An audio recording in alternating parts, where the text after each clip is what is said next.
محمد ہارون صاحب پوچھتے ہیں کہ مفتی صاحب مسجد نبوی کے جو 7 ستون ہیں مخصوص، ان کے نام اور ان کے بارے میں تھوڑے سے فضائل اور وجہ تسمیہ کیا ہے یہ بیان کر دیجئے۔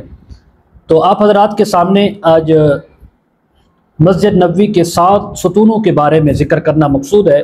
سب سے پہلے ستون حنانہ، یہ وہ ستون ہے کہ جس کو محراب النبی صلی اللہ علیہ وسلم کے قریب ہونے کا شرف حاصل ہے۔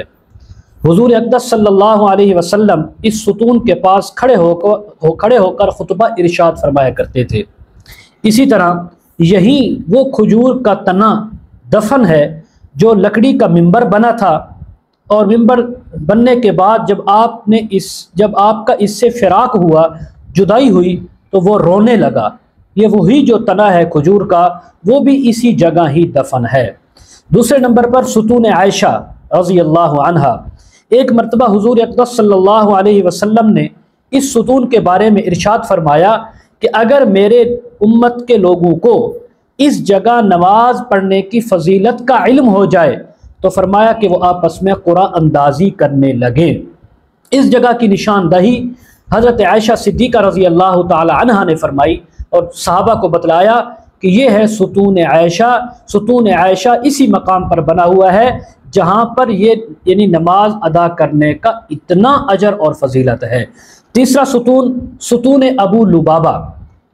ایک صحابی حضرت ابو لبابہ رضی اللہ تعالی عنہ سے ایک قصور ہو گیا، کچھ غلطی ہو گئی، اور انہوں نے اپنے آپ کو اس ستون سے باندھ دیا اور یہ کہا کہ جب تک اللہ تبارک و تعالیٰ کی جانب سے میرا قصور معاف نہیں ہو جاتا، وحی کے ذریعے پتہ نہیں چل جاتا، میں تب تک اسی سے اپنے آپ کو باندھے رکھوں گا۔